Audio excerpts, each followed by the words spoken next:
This is the app we're looking at, Mocha Pro 2019. What I'm covering today is just a small bit of what it can do. In this case, remove the cart going through the scene as if by magic. The basic and powerful tracking capabilities of the program are included in Adobe After Effects, which you can get for around $30 a month when you catch their specials. Mocha Pro standalone program is around $50 a month US on a yearly subscription. If you need to do this type of effect, and many others, this is the program you would do well to have in your tool chest. Here's a quick overview. 1. I track the background. 2. I track the object separately. 3.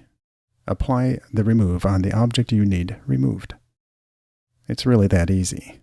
A more demanding task comes in where you have objects or people in the foreground obscuring the object moving through the scene that you want removed. To make that work, we track and mask out the foreground objects, especially any movements that change position over time and interfere with the path of the object moving through the scene. This is where Mocha Pro and its rotoscoping capabilities makes for relatively quick work. When all of that is done, you use the Remove module in Mocha to render a background cleaned of the offending cart. That's the overview. Now I'm going to go into the details of the process so you can understand it on a deeper level. Okay, so here we are in Mocha Pro 2019, and we're importing footage, and here you can set the variables for this. I'm not going to go too deeply into that, and I'm going to go right into the work here. I have to get rid of that cart. Mocha Pro does this really well. There's basically two ways to get a good background track. If the scene doesn't have a lot of movement obscuring the whole scene, then you can just do a large track, include pretty much everything and let it go. If there is a lot of movement in the scene that does fill up the scene, you may have to mask out the individual items that are moving through the scene so that the background track isn't affected by those items. Because my time for this effect was limited, and because there wasn't a terrible amount of movement obscuring the scene, I used the first choice. In here you can select from the different types of splines that you want to use. I want as much space as I can. I can tighten these up if I want. Just grab the corners, pull them down. It's basically the planar grid, and then you have, if you were to put in certain items in here and export the track to another program like Adobe After Effects, this would be the placeholder for your nodes or things that you would then bring in and apply to a layer or so forth. I'm going to bump this up because I want this to be a good track, so I'm going to go with 100% of the pixels used. I really don't need shear on this and perspective. If the camera had some other distortions in there or was rotating off of a pivot, then I would probably look at shear and perspective, but I'm just looking at translation, scale, and rotation. I'm going to do auto channel because sometimes luminance doesn't do the job. I'm going to go backwards because I've started it here. I could go any particular point on this, but I'm going to just track backwards. I'm going to let that do the work. Now I'm on a Mac Mini 6-core with external Radeon RX 580 GPU. This is dramatically faster than when you've got, say, a MacBook Air 2012, which was my previous machine. So I'm quite happy with what I've got on here. And tracking can be quite intensive.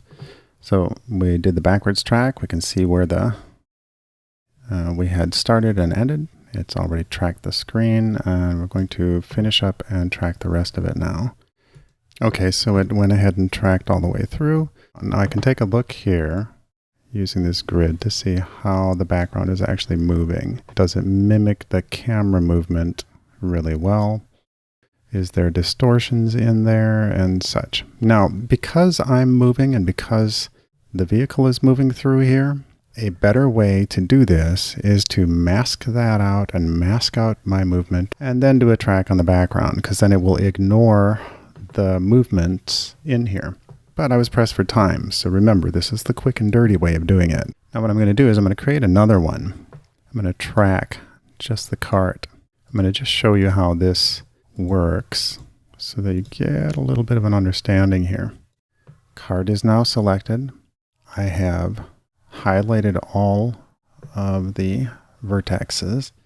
In here, you can take and increase or decrease an amount of feathering, essentially. Like in this case, if I click set, you can see now that it has increased the feathering outwards. If I would have turned it the other direction, it would have decreased it, and we would have had a feathering closer to the object that I'm tracking. Because I'm in the way, and because Ohm is in the way, and this basically obstructing the movement, I'm going to have to do hand tracking at some point. Now here, we've got 50%, and again, I can bump this up so it's higher. I'll do auto channel. In this, I'm going to do the same thing. I'm going to just hit rotation, scale, and translation. So we're going to track forward, and you're going to see the problem comes in here when it runs into me. So what I do up to this point is once this comes into play, what I do is I simply take the whole element, I slide it over. And what that does is it sets a keyframe at that point, and you'll see that it starts to interpolate the in-between frames for the track. And I want this to be somewhat accurate, so I'm going to just put another keyframe in there. We slide it forward, and you'll see that it lost some of the track there when it ran into me. So we got there. We want a fairly consistent movement through the frame. I'm going to go through here, slide that over. And it does a pretty nice job in between. And we're going to catch it here. The nice thing about this program is you can scale all the elements. You can scale select elements. You can start rotating certain elements. You can, with the W key as well, sit there and selectively rotate or rotate on a pivot. It's another thing that helps in rotoscoping. Now I could make it track from about here because that's a pretty good amount here. We're just going to go ahead and let that track to the end. Where I had a little more tail end on this, I would have preferred to not have that in frame at all. But we've got just a little bit on there. But most people are focused on the center frame, so they're not going to pay attention to that. That's not something that would be a problem to get out later, just time consuming. So I'm looking at the motion of this vehicle through there, and it's pretty nice. Okay, here's what Mocha Pro stands out doing. With this selected, I've got the cogwheel turned on. The background has already been tracked. The cogwheel is the active element that's moving through there and where the operation of remove will be applied to it. You have different ways of interpreting the lighting in the scene.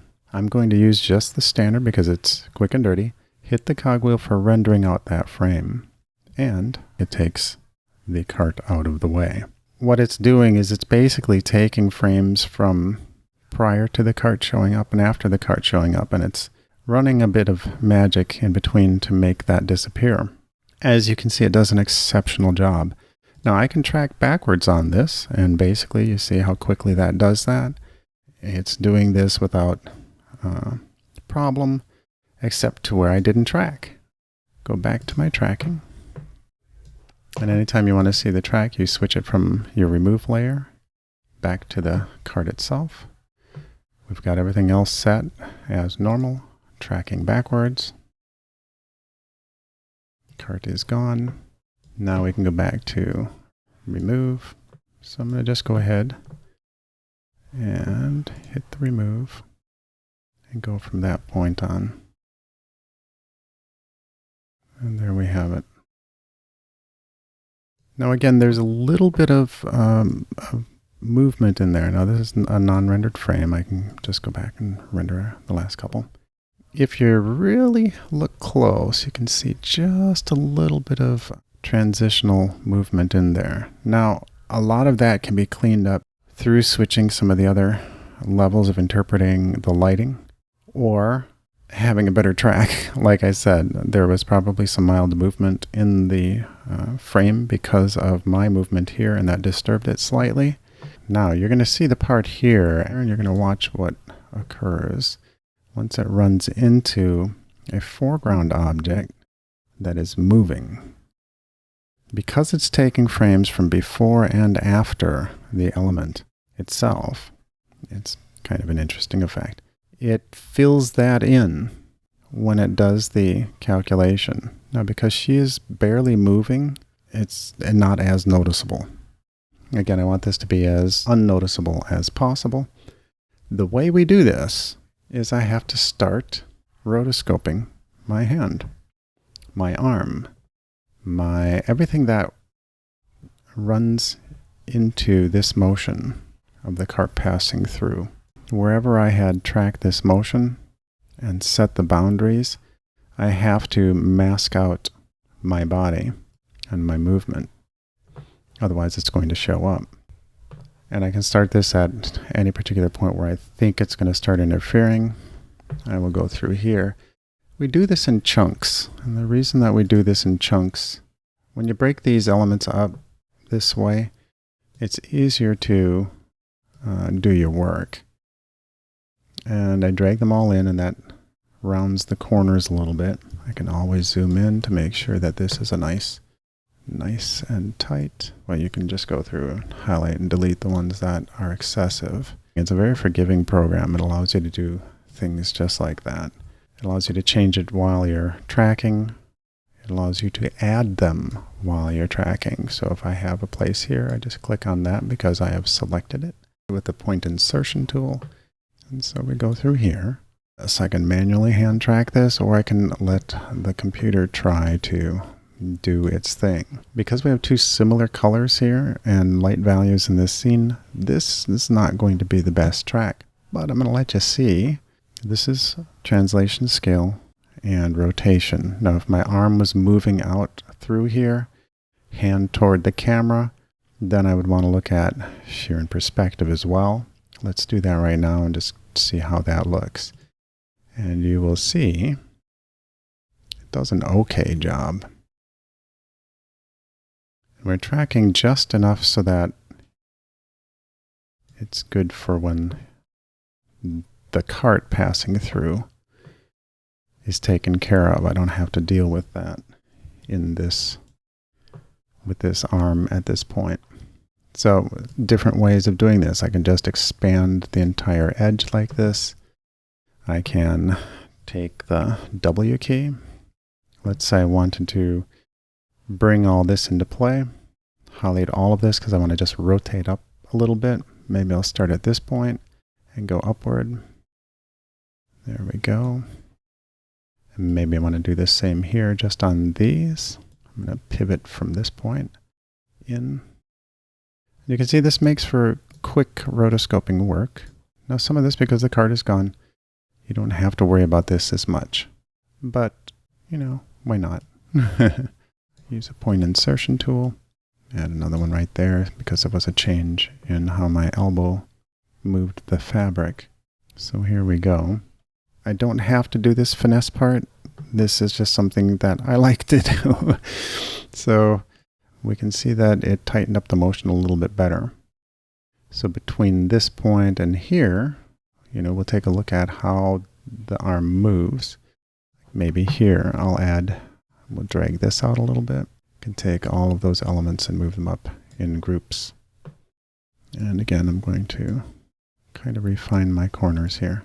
The fewer keyframes that you make, the less jitter that it goes through on your normal rotoscoping, which is preferred to have as few as possible. Now, this is all going to be masked out, so I don't really have to pay attention to this. What I'm really wanting to make sure of is that the edges are protected, because I've got to go from green to this black, and I want to get rid of all the black. And let's see how well this track is working. It's not too bad. So we go through it again, and I'm going to look for the most amount of movement. Specifically here, how much is this black coming out from the bottom of that? That's more movement than not. And so like here, it jitters just a tad. I get a little more green in there than I want. But here, we're looking for, there's a big jump. So I'm going to take this, I'm going to drag this out. Let's drag these two out a little bit. And this is really the part that takes 3 hours. It's, if you put on some music, it can actually be enjoyable. It's meditative in a way. And so I do that because I want to include the black as much as possible. Now, later I can adjust the edge width to increase or to expand it or decrease it accordingly for what I need in my purposes there. Again, I'm looking for the most movement here. I'm going to drag these in a little bit, just from that corner. Come back here, pull this back out. And again, at any time that I want, I can create a new vertex and it will accommodate me. Pull this in. So there, we've got that. It's not too shabby. I'll deal with this a little bit. This is the process. He's looking at me. He's making sure I'm rotoscoping properly. And we do this. Again, I'm looking for the most movement. Where's the biggest movement? Right there. Big elbow move. Pull these out. I'm going to just expand this a little bit. Drag this out. Those are just fine. Almost sound like, I feel like doing a little Bob Ross. And here's a pretty little vertex. In fact, we have trees in the background for this, so I could use that. There's a pretty little tree. The vertex, we're moving it up. It's a gentle tree, a gentle vertex. They go together. All right, so here we go. Okay, so that's looking better. So that's the start of it. I'm going to show you what I did at the end of the 3 hours. What I've done here is I've only needed to rotoscope at a certain point. So like here, I've done the hand. When I go back here, I've done her hand. Okay, so I only need to do it as the cart is just about coming close to it and to where it passes, and thus you see the blue render line here, which basically shows where I can set my in points and my out points for that rotoscoping job. It's really nice, it's really convenient. It does make it somewhat enjoyable. So we're here again, and he's still studying my rotoscoping job. And you can see how I captured the motion. And this was the initial one that I had done. So it's not clean, it's not perfect. Again, for what I needed, it wasn't required. But you'll see that the motion, all of the stuff here, I'll take this arm for instance. I only needed it from when the cart was starting to come through to where it's already passed. I don't need to have that in frame anymore. And while it is in frame, you can see that I did a fairly good, tight job on what I needed to be removed. And then we go into the torso. So when I do that, you can see how it conforms to all that as well. And I did the same thing with the pants, the arm, the fingers at one point, because the fingers needed to cross out here onto the green pretty trees. And we didn't want those interfering. We take a larger scale view now. We pull this back out and move this around here. And when I go through now, where you saw my hand, how it blurred out all this, or created multiple copies of my hand as it moved down. In this particular case, because I've rotoscoped that section out, the actual cart itself, and again, when I want to remove that, anything on top of this is masked out. Anything below is not. So the background is the farthest away, or the bottom. Then on top of that, we put the cart, because that's going to be removed from the background. On top of that, we have our hand, the shorts. We have all these other elements that are going to be in there. They're masked out. That means all of the movement that I do from one frame to the next will not be calculated. It's going to be easily removed. So I go through here, as you can see, when I set up the remove, and I click that, boom, gone. And I can continue on, and you'll see that there is no movement of the hand interfering with how it calculates, because I've masked that out, rotoscoped it. You can see that the finished product turned out rather well. If you like this video, please hit subscribe, and please share it to anyone you know who will benefit from the information presented here. We're starting up the Ming Effect channel with this one, and there are tons more coming. Thank you for watching.